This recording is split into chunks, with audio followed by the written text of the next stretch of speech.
you would be cringing once you saw what your opponent was playing, because, no cheap early interaction and you're kind of toast in a matchup like this. So let's see if Nassif can pull it off. I'd have to think that Martin's a favorite coming in, just based on deck choice. But as you said, you never count out Nassif. For him, you think he's a favorite. Yeah. But not I. He's an 80%er. I stand by Nassif. I stand by this Thoughtseize.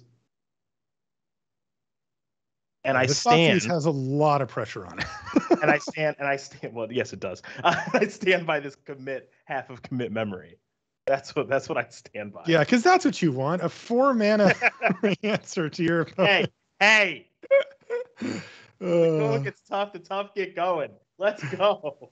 Boy, and having 2 copies of SRAM here in the opener for Martin Hughes is very nice. One of them, could have gotten Thoughtseized away, but with a second copy of it, we may not even see Nassif bother with it. Well, you could just take the Curious Obsession, right? Yeah, kind of have to, right?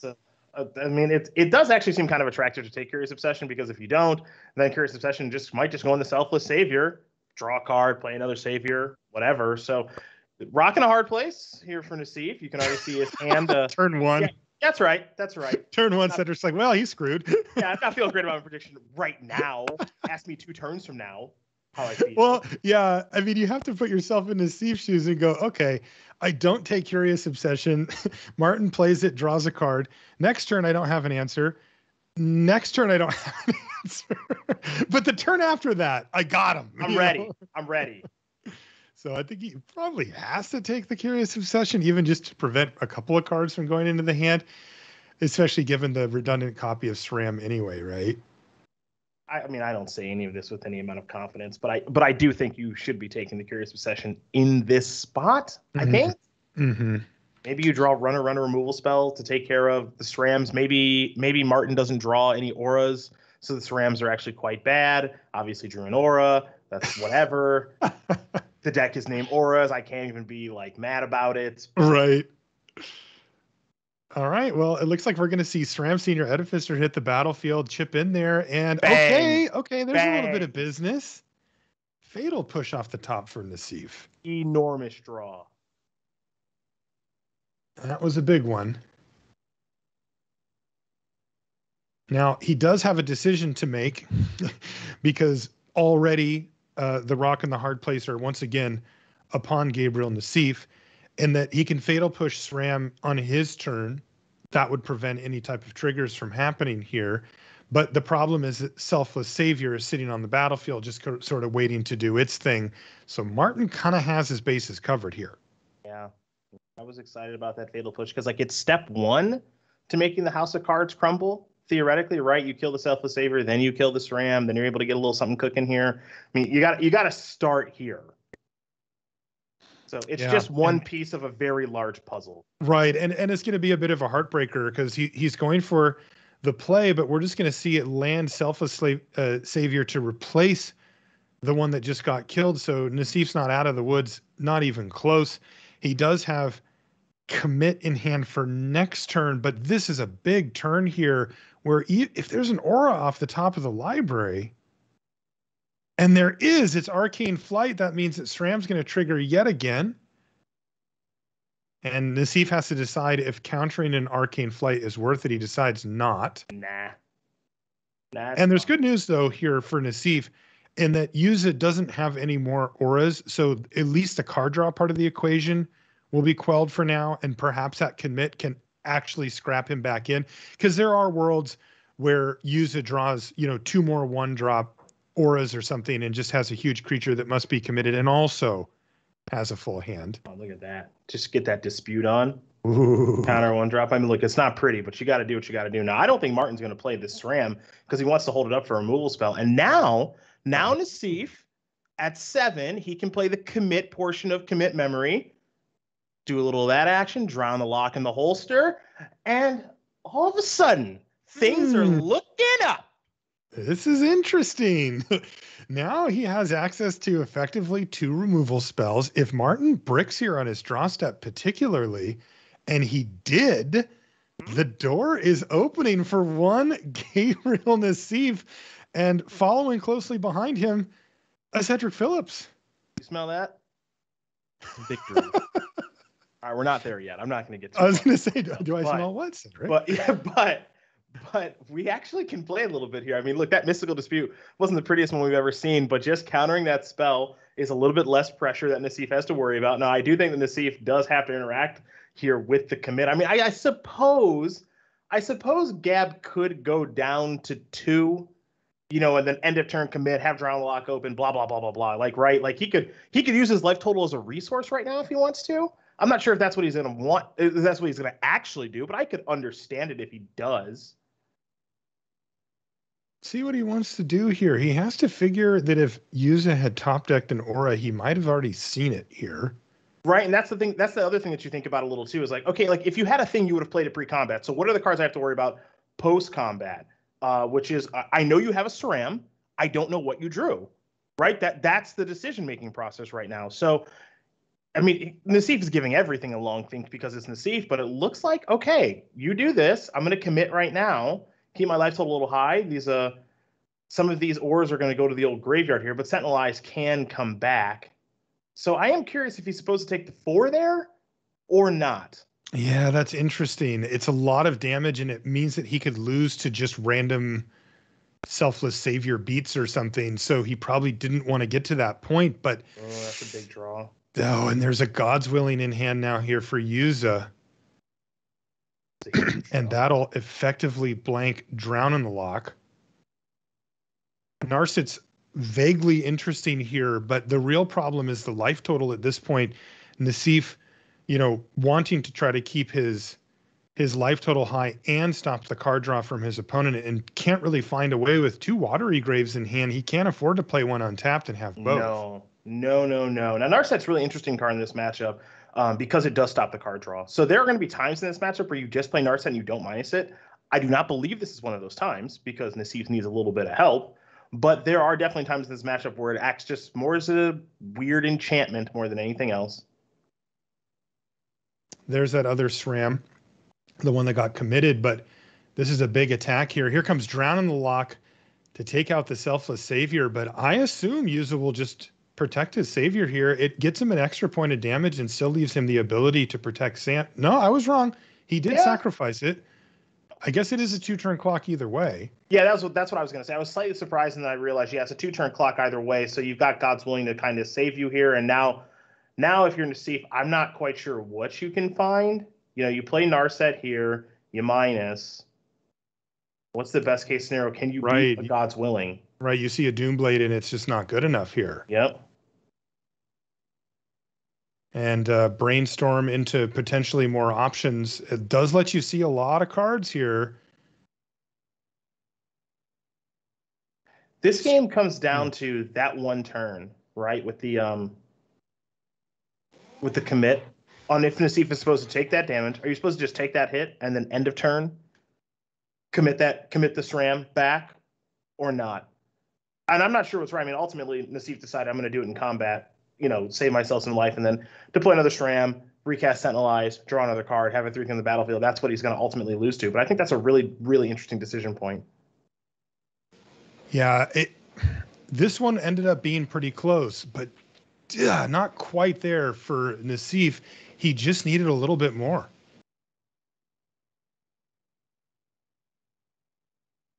Looks like SRAM's going to take it home. Yeah, okay. Well, thus far, the rest of the commentary team correct, but that's all right. We can fight. And we're going to, buddy. Yeah. you got a tough matchup here. Yeah, I do. Yeah. Now I do wonder about sideboard though, right? Because traditionally speaking, the Azorius Auras deck or these types of decks don't have quite as much flexibility, where the control deck can usually change its game plan around pretty significantly. Well, the control deck here, let's see, Baleful Mastery can come on in. Maybe if you want to get big with a creature, God Eternal Kefnet can come on in. Legion's End is pretty good in this matchup. Don't really think you want Negate. Not about the Thought Distortion Life. Different matchup for that. Naturally, not a Gust matchup. So there's some things that make the deck a little bit better. It also is nice that you can get some of the bad cards out of the deck. You know, we saw Mystical Dispute counter a 1-drop. Not for this matchup, so that can go. And I think Nassif's deck does get better enough that I don't mind it. Also, that commenced the end game. That I mean, I would probably sideboard it out, but I could also see reasons for keeping it as a way to actually close the game out pretty quickly. So perhaps Nassif leaves that card in. Yeah, I think the really interesting thing to focus on as we head into game number 2 is how Martin adjusts his play style to the fact that Nassif basically will have access to as many removal spells as he'd like now, right? Mm-hmm. He can take out the slow stuff or the ineffective counters and stuff, and you see he's got 3 legions then in the board there that he can bring in to add to what's already going on here. He also has a Baleful Mastery. The Ether Gust won't be relevant here, but that's a lot more removal for cards that really weren't doing much. And he can throw a couple of looks at you, right? Pick off your stuff with the cheaper stuff like Legion's End and Fatal Push, but he also has access to Extinction Event. And, that's a card that's actually quite problematic in that it exiles, right? It's not the type of card that you can just say, oh, I'll use my savior here and everything will be fine. It is a problem, and he can try to hit from multiple angles. And what that means from Juza is he needs to dictate whether he's going to play more conservatively, which in this deck looks like playing lands, but not necessarily running out your stuff, waiting until you can kind of set up a little house of cards that you're trying to protect, or if he needs to put the pedal to the metal and just throw stuff in.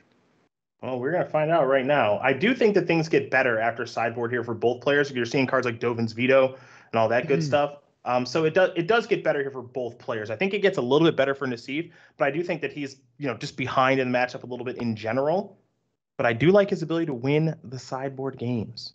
All right. Well, let's see what happens here. We are underway, and it looks like Nassif is going to be content to let a selfless savior just stay on the battlefield for now. All right, he said enough of that. There we go. The Doomblade is going to hit it.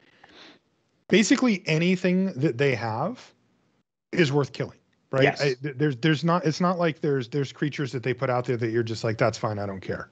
Yeah, we're not going to get too cute. We're not going to get too fancy. You know what? Some of this stuff is just going to have to go, and that's fine. Ooh, this got good here for Nassif. He can Legion's End here.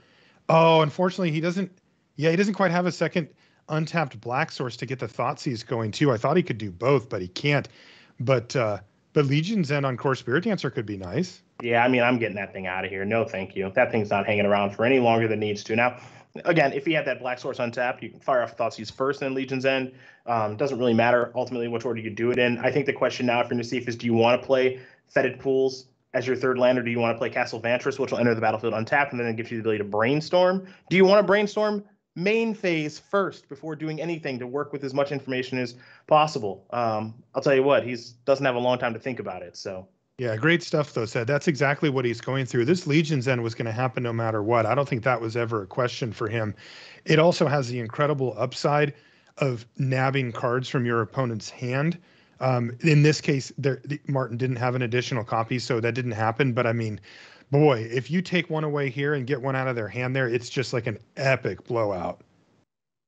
All these Dovin's Vetoes and nothing to protect. This is a minor issue sometimes that comes up with this deck. As well as, like, you do have vetoes and spell pierces and stuff, but they kind of got to show up at the right time. Now, when they do show up at the right time and you're playing a game where you're making a big threat, drawing a bunch of cards, opponent tries to resolve an extinction event, you have the counterspell, then these counterspells look amazing. Right now, they're kind of meh.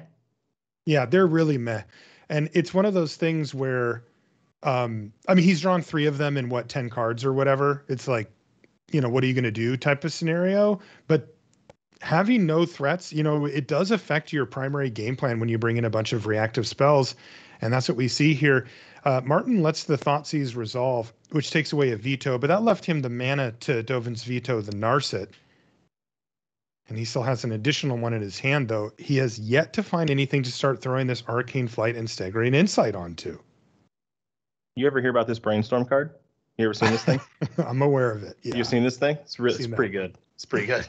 It's funny. The other thing that we should keep in mind here, is the potential for Luris to affect the outcome of the game here. Definitely can't forget it. Yeah. It's too powerful to forget. That's right. And we see Luris going into hand. Yeah. And this is a common play pattern for this type of deck, is that sometimes the opposing deck, 3 Narset in a row here for Nassif, and the third one finally resolves. Wow. And he's got choices too. He hit All four are options for him here. Doomblade, Shark Typhoon, Cling. Boy, Cling to Dust could be an important part of the equation here. Although, now that I say that, it's a little interesting. Both of the removal spells in Nassif's hand exile. So maybe not as important. You'd want to have access to a Cling to make sure that Lurrus can't come back. That's kind of your thinking there. Is that as long as they can't get stuff, or not Lurrus, but the stuff with Lurrus to come back. But maybe he thinks it's okay given that he has a bunch of exile effects anyway. This is tough because there's also might be a part of Nassif that's like, hey, I want to try to get this game over with. But I guess load up on more removal. Here comes Lurrus. There's the Savior to protect it. You're going to get another look with Narset. Extinction Event can get the job done all on its own if it resolves, and 2 out of the 3 cards in your opponent's hand. So yeah, there's nothing Martin can have that can counter it here. If you peeled off Spell Pierce, good for you. Oh yeah, I forgot about Spell Pierce. Yeah, if you did that, you're the best. Congratulations is basically how I feel. Yeah, and I think that's a professional player sentiment, right? Like you have to be willing at times to just say, I accept, right? Like that you got the thing that you needed. You did it. Congratulations. Yeah. That just is what it is. But it does resolve, and Martin does get to put the Selfless Savior in his graveyard after the sacrifice there, but that means Lurrus is gone. Ooh, nice scry there. 2 lands to the bottom. He gets to clear him out, but it wasn't enough. There was another one ready to go. And Gabriel Nassif is looking great here in game number 2. There we go. Martin used way too many reactive cards drawn this game, and it's really punished him. And as you mentioned during the sideboarding, look, he's going to have kind of as much removal as he wants in some respects, as it looks like Adanto Vanguard's going to resolve. I'm surprised he let it resolve. Am I surprised by that? I think I'm surprised by that. Maybe he's just planning on making a shark. Yeah, am I missing something with Baleful Mastery? Well, Baleful Master exiles, so okay, it does take care of it. Okay. I'm like, I felt like I was missing something briefly. Okay. Legions. Now he drew Legions in, so he's just going to use that instead. All right. Boy, he really is set up with his removal on the exile tip here. He has both, but that's 3 different exile effects we've seen in his hand. He came ready. He did.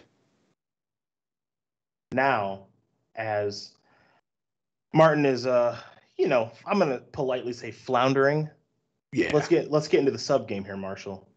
Can we play the Shark Typhoon? Yeah. Yeah, baby. Yeah. That's what I'm thinking too. Okay. And I think we can play the Shark Typhoon. I think it might be hard. He knows all 3 cards in hand. Mm-hmm. No. Why don't you cycle that? You're better than that. God, he was going to. Hey! There's the one. Hey-o! That's my guy. Gabriel Nassif slams Shark Typhoon, and that is going to do it. I don't think there's any way for Juza out of this mess now. Boy, he drew the best one, though. SRAM, and he can unload some of these. No, he's not going to. No, can't because of Narset. You can't.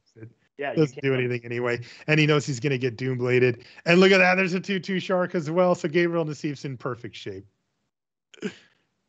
Yeah, I don't think there's any outs for Juza at this point. You get to live your dream. I get to live my dream with the Nassif tying it up. Yeah, I've always been a fan of Gabriel Nassif, but never more so than right now. He is really, and look at his hand. That is ridiculous. Loaded. Double Baleful Mastery Extinction Event. If he can make it to around turn 5 comfortably, he's got the tools to get the job done. It's just if Martin gets a nice little start with a little protection like God's Willing, get one of those SRAM or core Spirit Dancer, drawing some getting the cantripping going on everything, he's going to win. And we saw that to some degree in game number 1, and we saw what it looks like on the other side of things here in game number 2 for Nassif. So game number 3, if you're rooting for Martin, who's making a great comeback here to try to qualify for Worlds, I'll say this: he's on the play. He's on the play. Great point. And, this draw did not come together for him. He just drew an awkward balance of threats and answers. And look, this deck does punish that, right? Like it really does. You need to get the things down early and in the right order to start capitalizing on them. And the fact that he gave Nassif so much extra time, he used it. And he even ended it with style with that Shark Typhoon. We're going to take a short break. When we come back, we'll have game number 3. Don't go anywhere.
And welcome back. We got a big one here, said. I would say particularly for Nassif on 46 points, he's in shouting range of getting that seat. So having that 2-point lead right now means that if he can start to distance himself from the field, and right now the field is Martin Juza, he could start to look towards putting together a run. It gets really interesting if Martin wins, though, because Martin will drag Nassif, closer to him and kind of create a bigger scrum in the middle. We could get a real mess on our hands here, depending on how things go. And we might have that narrative all weekend long as, we're going to see how things kind of shake out. I mean, think about this. Seth Manfield hasn't won a match yet this weekend. Now, that is, let's just go with unusual, to say the least. And, if I'm assuming it's a typo at this point. Like, right? Our producer will jump in our earphones and be like, oh, no, not 03, 3-0, our bad. Like, if he strings together a bunch of losses, things might get, outrageously interesting. I have no idea. So this, every match matters a ton. It's what I live for when I'm covering Magic, is I just want every match to matter as much as possible. And I am jazzed for this one. Is Nassif's going to take a mulligan. And now, things get so much more critical, as of just like, hey, well, you better put the right card back in this situation. What is the right card to put back? How about cards, said? Cards. Return 2 cards to your library. I thought it was only a single mulligan. You and I were joking on our little break there. We were saying, like, this is where you sit down and you're like 5, 5, 5, 5, 5, 5, right? You're like really hoping. Martin is actually living that dream right now. He is watching Nassif mulligan, but you have to mulligan aggressively against his stack. So I definitely agree with Drown the Lock, because you're just not going to have enough cards in your graveyard. And then, he's going to go with Brainstorm. So it's between, I think, Brainstorm and Kefnet. I think you can't put a land back, push and master your removal spells. It's tough to put a Brainstorm back. It's Brainstorm you're putting back. Brainstorm? Okay. Right. That's the one that kind of unlocks. It is technically just a card that replaces itself. Hello. Thoughtseize off the top. Bang. Again, though, he's going to see this awkward thing with the double SRAM hand here. How come it can't just be one, Okay, but with a Fatal Push, he may try to just work his way through the SRAMs this time. Is Martin really going to sit here and wait until turn 4 to play a SRAM? Yeah, that's a big question, because that plays in Nassif's hands, right? Nassif, please wait. I'd love for you to wait. Right. That would be one of the best things to happen. And Martin knows better, so he slams it. But that SRAM's going to have a very unfortunate fall here.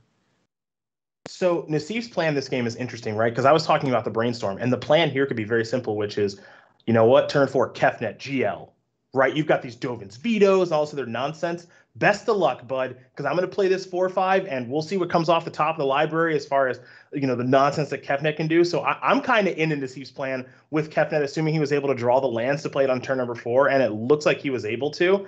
And if you're Martin, I don't think you can play Luris. So now it's just, I think for Nassif, it's just, I'm playing Kefnet. Good luck. Yeah. And it's going to force Martin to play the game differently now. This is really interesting stuff, because, Kefnet's ability is going to trigger on Nassif's draw step, but he has so many reactive spells that, there's a lot of blanks if the board is empty. But if Martin dares to put stuff on board, he could have his stuff killed very easily. And I know this feeling that Martin's going through right now, because I play aggressive strategies all the time, whereas you kind of got juked a little bit. You were just kind of like, well, they're not going to actually play anything to pressure me that matters. He's going to win with a Narset and a bunch of Shark Typhoons and stuff. So I've got time. And all of a sudden it's like, no, you don't have time. The script has been flipped entirely, because not only is there a 4-5 on the battlefield, but the text that Kefnet has also matters. So now you have to actually start playing back at Nassif, and Nassif's hand wants you to do that. And also Kefnet wants you to do that. So things have changed. This is a big difference, and Juza really needs ways to protect what's going on here. But remember, the Kefnet stuff is really annoying if you're trying to brute force with counter spells. Let's see if he can hit here. Okay, it says you may reveal it. He chose not to, or he's going to choose not to. It's only if it's an instant or sorcery. You get to copy it and pay 2 less to copy it. In this case, though, he hit a land, so Martin Juza can breathe a bit of relief here. Is there a way for Nassif to fire off both removal spells? No, right? Not effectively. Yeah. So remember, Martin, the Dovin's veto is public information. Both players know, right? And the Luris is public information. Both players know. What Nassif doesn't know, so he doesn't know about staggering insight, and he doesn't know about the Sentinel Eyes. Martin has no concept of what's going on in Nassif's hand. Can probably assume there's some combination of counter magic and removal. Okay.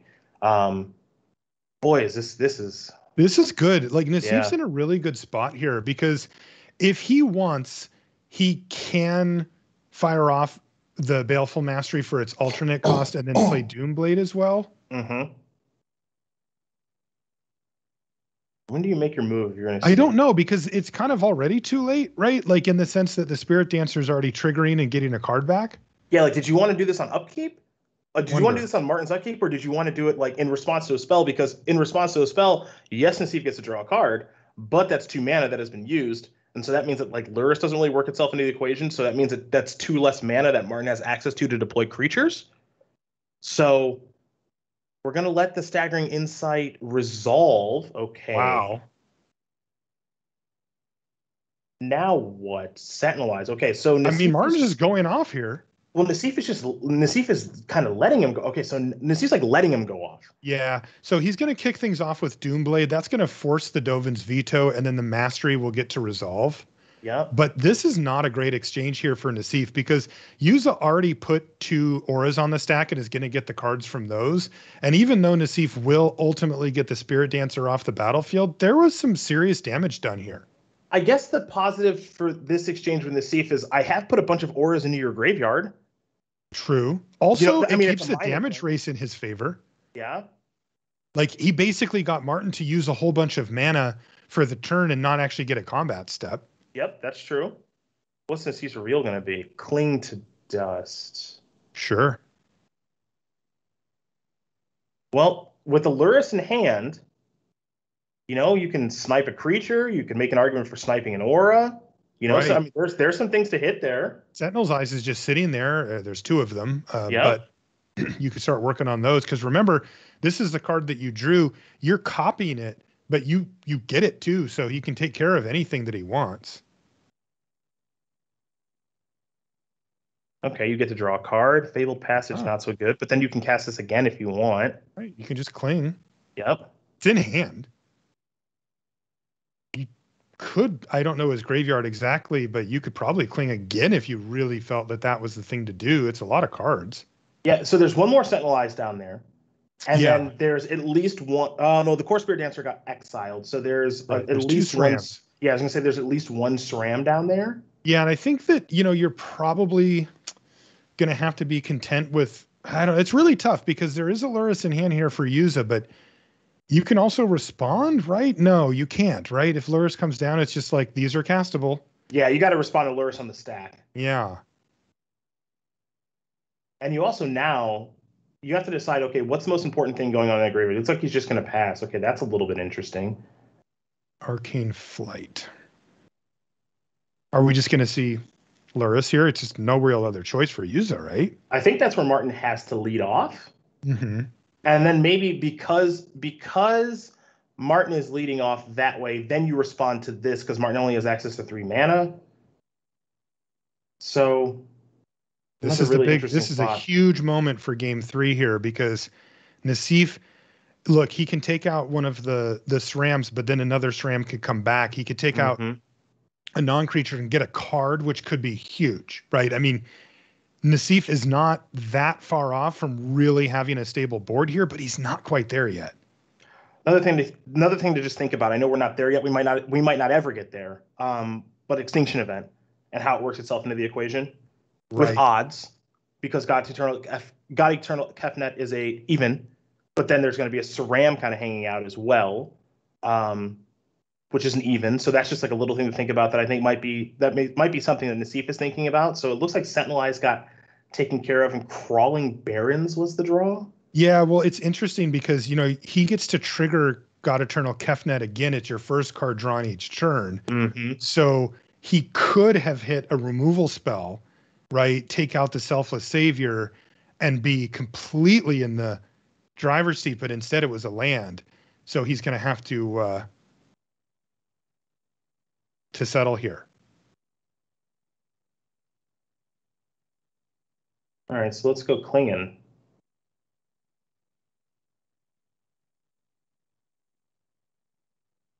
He finds Typhoon. Shark Typhoon. Now that's an interesting one too. I can't imagine Typhoon's bad here because we are at the end of the day, we are playing a racing game. That's right. He can just make a huge shark with this. It'll be a good blocker potentially. And it might come down to Martin building something big enough to get through the shark that also has lifelink. If he can make that happen, like you see, he's already got a lifelink creature out there. That could be massive. Like it could be the type of play that swings the race back in Martin's favor. Nassif didn't reveal anything of consequence with the God Eternal Kefnet, both on Martin's turn and his turn, because it does trigger each time you draw a card, the first card drawn each turn as you draw it. Right. So that's part of the reason that Nassif did the cling on Martin's turn. It's just maybe spike a little something. Yep. Yeah. So it's kind of just whiff city right now. I guess. Okay. So this is fun. You ready for this one? I just thought of this. What do we got? I mean, cycling Shark Typhoon is drawing a card on your opponent's turn. Yes. So yes. Who knows what it's going to be? Yeah. But it'll trigger Kefnet. That's right. And he'll have a 5/5 shark that would give him lethal, right? It's a little sketchy because he could knock him down to 8. If nothing happens and Martin attacks with the Lurrus, he'll go back up to 11. If you have a 5/5 shark, it's only 9. This is also with the cycling, because you get to copy the card that you draw, but it costs 2 less. So you still need to leave some mana up to cast it, whatever it is. Mm-hmm. So how much are you supposed to leave up? Depending on like what it is, are you even supposed to attack this turn? Because we are racing, but as you mentioned, Lurrus's lifelink makes racing look kind of foolish. Yeah, I mean, and you know, I think that no matter what, Martin is going to be able to get in with Lurrus and at least buy himself an additional turn, and he can protect his board very well here. He's got God's Willing, Selfless Savior in hand as a backup to the Yo. Wow. Okay. I did not. Okay. Even I didn't dare dream he would drop a Shark Typhoon here. So this tells us that he says, you know what? I'm not going to win this race in the time frame that is appropriate. I am going to play for the longer game. I'm going to take advantage of God Eternal Kefnet and Shark Typhoon Hardcast. What a pivot here from Nassif. Okay. I did not see that one coming. Same. And I always see that coming. Holy smokes. What a game. This is on a mulligan to 5 from Nassif. Now, how much damage can Martin do? And I don't necessarily mean just, damage to his opponent. I mean, what can he do here as far as drawing cards and setting himself up for a win? Okay, we got a couple copies of Selfless Savior. Now, unless my eyes deceive me, partner, I'm seeing no blue mana available for the veto, yeah? No blue. Okay. So we're going to block here because we definitely want Kefnet left around because of just the ceiling of hitting in combination with Shark Typhoon. That's right. Wow. Kefnet attacks every turn since it's come down, but now it's on blocking duty. There is also an awkward interaction that someone in Twitch chat did mention, which I think is pretty interesting, which is God's Willing on blue is or bad. Like a block or something? Well, so let's say like that. Let's say that Nassif blocked the Lurrus, right? Yeah. With God Eternal Kefnet. If you name blue on the God's Willing, the auras fall off. That's right. Yeah, it would force the Selfless Savior play. That God's Willing would not be good there. Yeah, so that might be a touch awkward, but God's Willing can also be used on the offensive. Oh man, another whiff. Wow, that is brutal. I mean, what's kind of funny here too, Said? I wonder how bad it is. Like now there's a curiosity in the graveyard, so it's all good. But having stuff to play off of Lurrus when you have a SRAM out from your yard actually isn't the worst for Juza anyway. No. But that being said, he has stuff anyway, so it's okay. Ooh, Cartouche of Solidarity into hand, and now he's got his mana untapped too. Martin Juza, is he putting the final touches on this? Nassif, his deck has completely abandoned him. He has missed 3 times with God Eternal Kefnet, and it's been land, land, land. And I gotta believe if you're Martin right now, I think Martin would want maybe one more blue mana, but I don't think he's going to tap any more blue mana. If he finds another blue source, cool. But he probably wants to leave up double Dovin's Veto if he can. Right. This looks like GG. This might be game over. Remember, the Crawling Barons can block. So if we do a little something there, a little something there, that's 2-3. So this could be a double chump block scenario here. That's what it's feeling like to me. That would presumably leave him outless, even in an extinction event. If he named odd, it would take care of 2 of the creatures. If he named even, it would be 2 real creatures and 2 tokens. That doesn't seem like enough.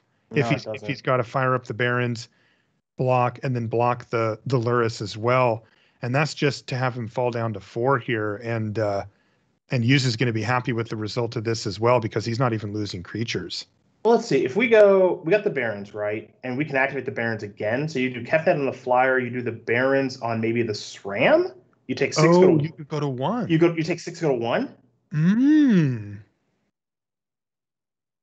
Did not see that. That gets vaguely interesting.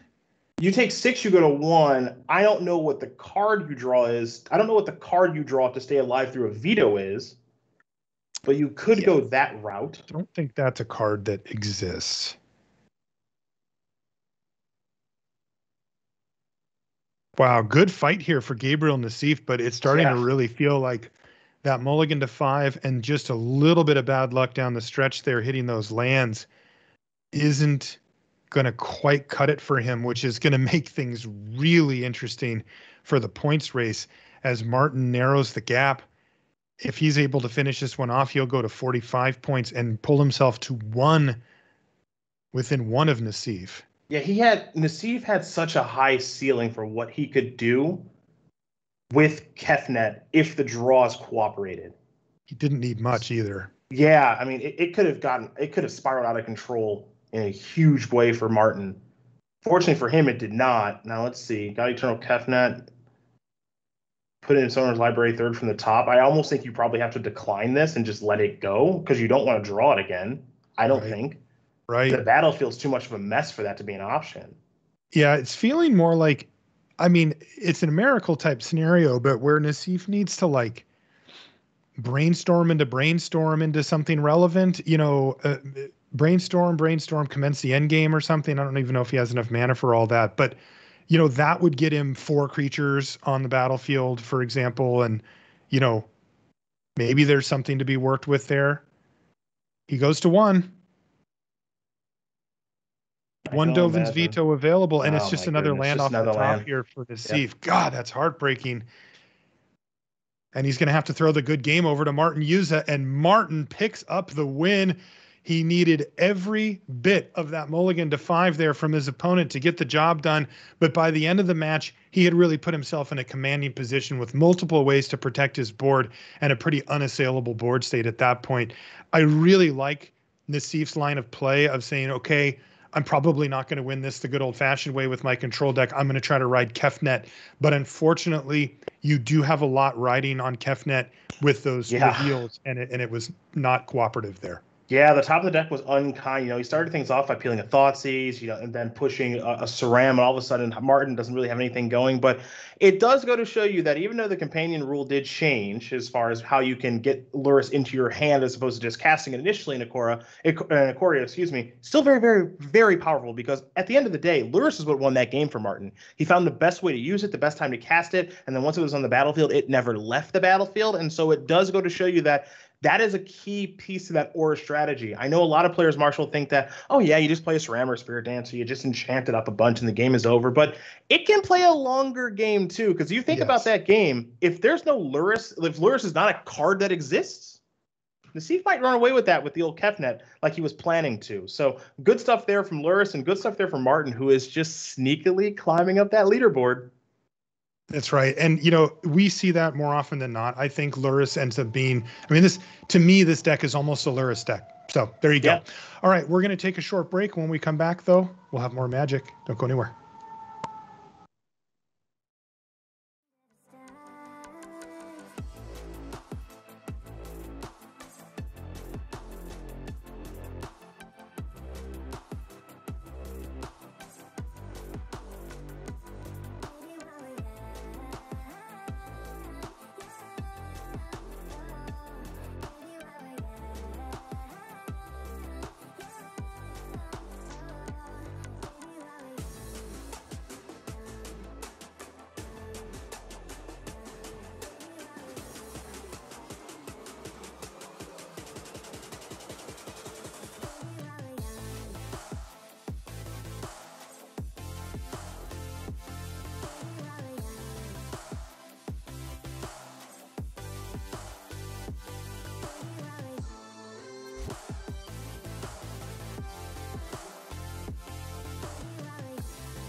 And we don't need to do the things we don't want to do.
And welcome back to coverage here of our last league weekend, and things are getting well and truly shaken up here at both at the top of the standings and the middle. We'll be bringing you updates after this round is over to let you know who's moved up and who's moved down. But we've got a little more Magic to bring you here. We're going to be joining game number 2 of Zachary Keeney versus Riku Kumagai. This is another rematch. Said they actually played against each other in a prior round today, and this time it was Kumagai who had won. But now we're in historic Bant Company in the hands of Riku. Haven't seen this deck in a little while, but there it is. Yeah, I mean, this one with the Angels feel to it, along with some exiling removal there in Skyclave Apparition and Declaration in Stone. I know some players were very excited about this deck when it kind of was first showing up, and it did have some good matchups, but the bad matchups were a little bit too much to overcome. Might be prime position now that we're seeing the creativity decks and some other stuff kind of being neutered by bans and just seeing less play in general, but there it is. We have a new version of creativity. It's a teamer style as opposed to Izzet, and finding Coma as opposed to Velomachus. So some things have changed here, but I think the goal of the deck is still somewhat the same. Yeah, interesting name. Okay, well, let's get down to the match here. We've got, as we mentioned, these two players are near each other as well. And whenever you have players that are still in contention and also near each other in points, it puts an extra emphasis on the match simply because, like in the case of Zachary Keeney, he can pick up ground over the people above him directly, where if he wasn't playing against Riku this round, he could win, but Riku could also win and simply, extend his lead or keep the lead the same. Where here, this is a genuine opportunity for both of these players to either kind of knock the other one out or to make up some ground. Zachary Keeney, a player who's flown under the radar a little bit here in the MPL and the Rivals and all this professional level play, insofar as there's a lot of huge names in this stuff. your Luis Scott Vargas, Seth Manfields, Paulo Vitor Damadorosas. Keeney is one of the best young American players in the world right now. I know he probably doesn't get treated as such, but him having 43 points here, that's no accident. He's done a lot of legwork for players as far as deck construction has been concerned throughout these league weekends. So might be his time to shine. Well, we're going to find out, aren't we? Because he's got the 1-2 here, and looks like Perilous Voyage here for Keeney is going to at least slow things down a little bit. Well, there's the big snake, but I suppose you'd rather have that in your library. Yeah, probably better lands. spot for that. Yeah, we'll take the lands though. Catch your Triumph off the top. This is a really nice start here for Keeney, right? Because Dwarven Mind might be making its 1/1 next turn, or you've also got the Magma Opus to make a treasure and then just creativity it away. So, I mean, I'm almost positive we're just gonna have Coma next turn. Unless something weird happens. A real handful here for Riku, if that's the case. Riku playing some honest Magic, which I respect. You know, let's just do some angels. Let's just keep it real. I mean, honest until it's dishonest, but for the most part, honest. Honest until it's dishonest is good. Yeah. That's exactly how it feels. Absolutely. Okay, are we going to see some fireworks here? Yeah, you see him pay the life. I think it's good. And that means that Indomitable Creativity is going to go on the stack. And kaboom, we're going to have Koma on the battlefield. There it is. And what is Kumagai supposed to do against this? To the skies, Marshall. To the skies. That is one way to do it, but 16 life here for Keeney could be difficult. Now, the tough thing here for Kumagai is really needed land 4 for Collected Company number 1. May have been able to, really get the ball rolling, but without that 4th mana, I think this is going to be pretty darn tough.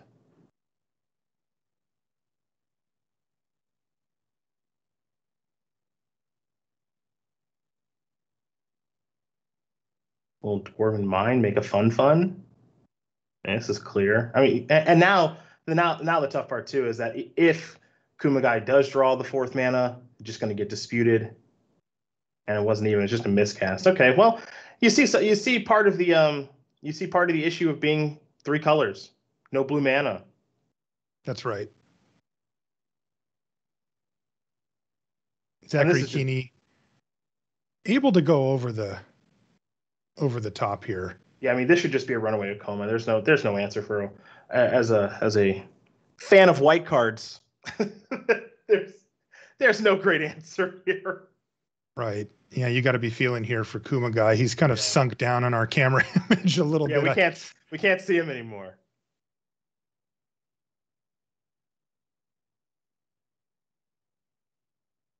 That's tough too, because I mean, Riku Kumagai had a lot of action here, but this has been kind of a 1-card show. Once Koma gets on the battlefield, it completely takes over. This is why it's worth it to do the things that Zachary's doing. Fully agree. And Coma, I think you put it very well. Coma is just a 1-card show on its own. Once it gets out on the battlefield, it's just kind of easy mode, especially for a white strategy. It's just going to have some difficulty taking care of it, and especially with what Kumagai has brought to the battlefield this weekend. But that does mean 3rd game might be around the corner here in just a moment. Yes, that seems highly likely. So maybe we get to see some dishonest stuff from Kumagai's deck. Well, he's going to scoop him up for this one. And as you can see, it really was a 1-card show. That was Coma and the Serpents from Coma winning the game quite cleanly there. And Kumagai's going to have to find a way to either be further ahead or disrupt that sequence, or he's going to lose again. Yeah. Can't let Coma get on the battlefield. His deck just does not handle it very well. You saw Dovin's Veto in hand. You can actually see what he's sideboarding in, too. 2 Dovin's Vetoes, a miscast, 2 Thalias, Declaration in Stone. Ignoring Declaration in Stone briefly, these other cards, they're just delaying the inevitable, or countering the inevitable, which is Indomitable Creativity. And that's kind of the plan there. And being on the play in this situation is a really nice spot to be in. So don't let creativity resolve, which means Coma doesn't get on the battlefield, which means it isn't a runaway for Keeney. That's the plan here for Kumagai. See if it works. We will. I just always feel like I can put myself in the aggressive player's shoes because I've just been in like all these situations where it's just like, All right. I mean, I'm on the play. That's good. That's a good start. I just really hope your deck doesn't. I hope your draw doesn't come together. Like I hope you draw all your comas. I guess it doesn't feel great all the time. Yeah. Hey, there's one in hand already. There you go. There's kind of a brainstorm to save the day here potentially for Keeney because he does also have access to a fabled passage, so he can do the full brainstorm, right, where he can really upgrade his hand here and shuffle away the stuff that he doesn't need. But yeah, got a chance. Yeah, Kumagai needed to peel land number 3. Doesn't have a blue source yet, but also doesn't have a blue card in hand. So now you get to play Righteous Valkyrie, and now you're cooking with gas a little bit here. And Keeney's hand stinks. It really isn't great, is it? Aggro player's dream.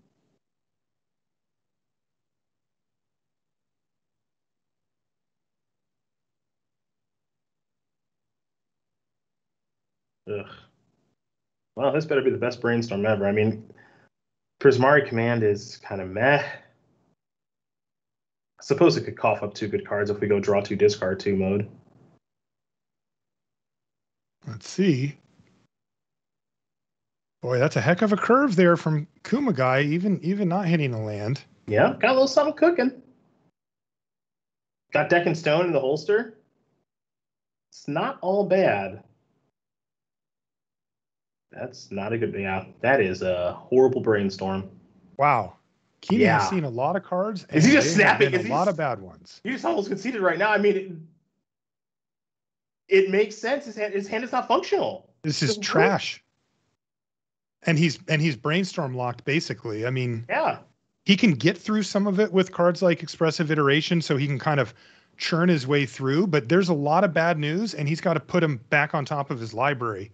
And he has to just churn through. And he's going to scoop them up. There was no way out for him. The Resplendent Angel was going to get the job done. And that means that Riku Kumagai extends his lead and picks up